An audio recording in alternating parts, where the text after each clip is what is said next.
mood eh. Pag nasa mood ako, pumapatol din ako.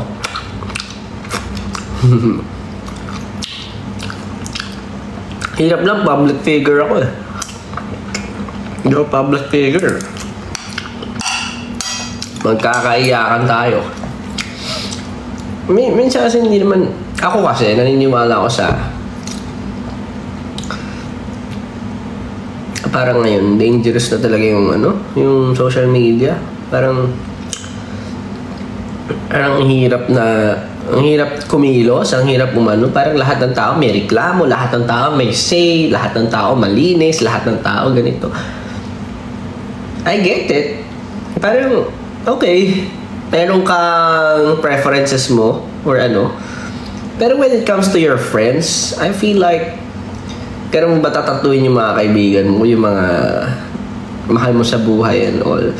And hindi, tsaka ang bilis mag-manipulate ngayon sa social media lahat, grabe. Sa akin, most of the time, hindi ko talaga pinapatulan. Parang sayang sa oras. Hindi kasi worth ng ko yun eh, ng energy ko. Kasi, alam mo yung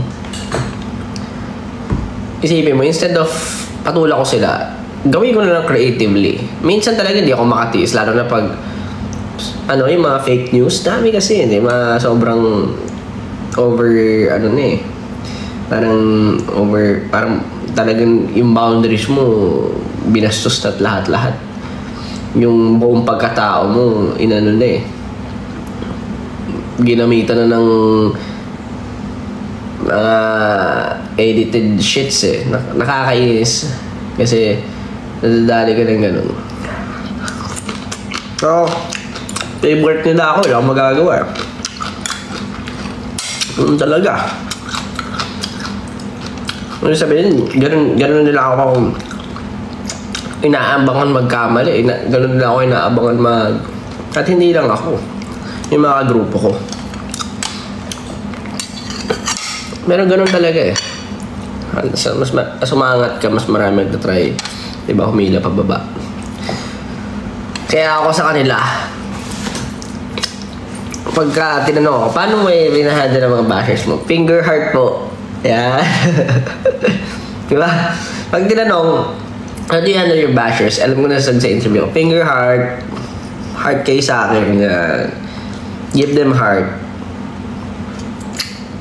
Bago yun, diba? Alam ko na ngayon. Pero honestly speaking, pasalamat talaga sila. SB19 ako.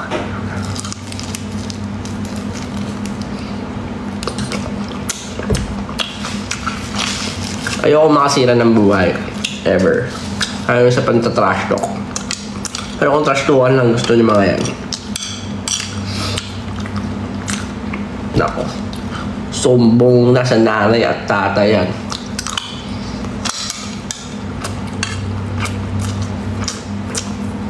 But it doesn't matter. Kasi sa akin, move on na lang. I always forgive but I never forget. Yun naman sa akin. Kahit nga tinastok ako ng tao, kung mag-sorry sa harap ko yan, tatawarin ko pa rin yan. Kasi ako, parang I know that people make mistakes and baka hindi lang sila informed. Kasi subukan nyo rin makinig ng podcast ng mga tao sa paligid nyo na may sense. Hindi yung puro social media kayo, guys. Para sa mga bashers lang to Huwag naman. Huwag kayo yun yung sa akin. Yung parang if you don't have anything good to say, keep it to yourself. I don't know kung nakaka-affect sa tao. Lalo na yung kung may masisira kayong career, may masisira kayong ito kung gusto ko nga matagal ko na pinagagawa eh. Pero never akong ginawa yung katulad nila. Just kamitayan nyo ka ba? Sabitin tayo, par.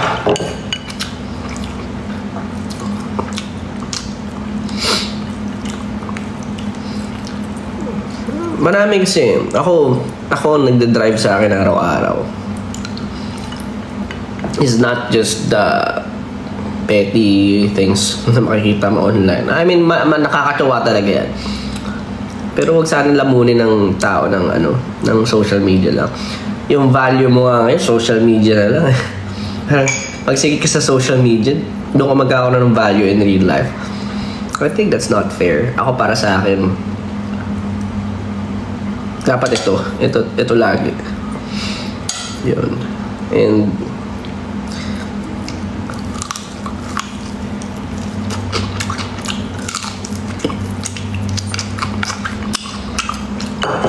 dami-dami kong kilalang napakagaling ng mga tao. Hindi naman focus ang social media. It's good to have. It's a tool to have for you to become successful and for you to gain knowledge. Pero use it wisely din.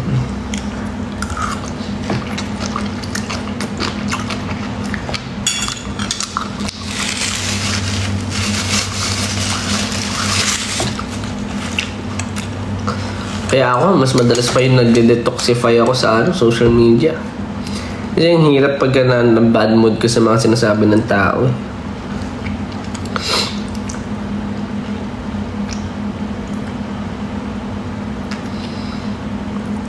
Parang lagi kong bilin yan sa mga tao sa paligid ko. My family, my people, and other huwag kayo magpa-apekto sa social media. Talagang yung it will act talaga, sometimes it will really get into you, pero kailangan marunong tapon yung bad vibes. Sarap kumain.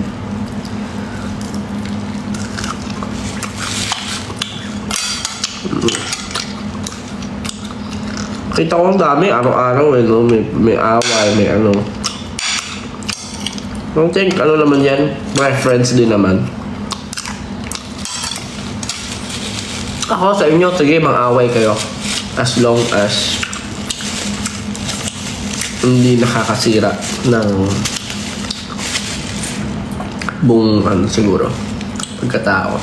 I think wala naman problema doon kung may masampulan, may maanuhan. Pero be forgiving. Yan lang.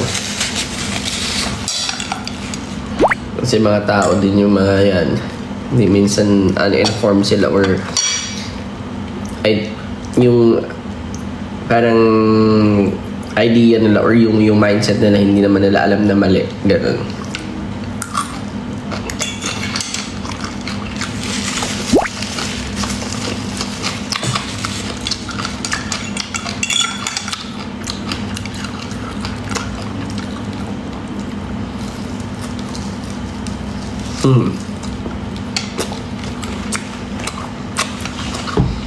Nakikisaw-saw lang sila sa kasikatan nyo.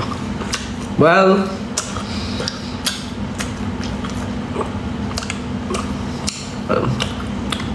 dalawang ways naman yun, no?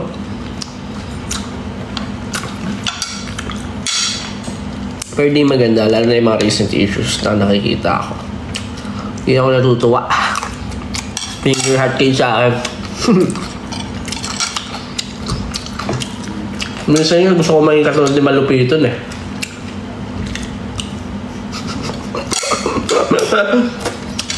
Ganun. Love na love ko kayo mga bashers.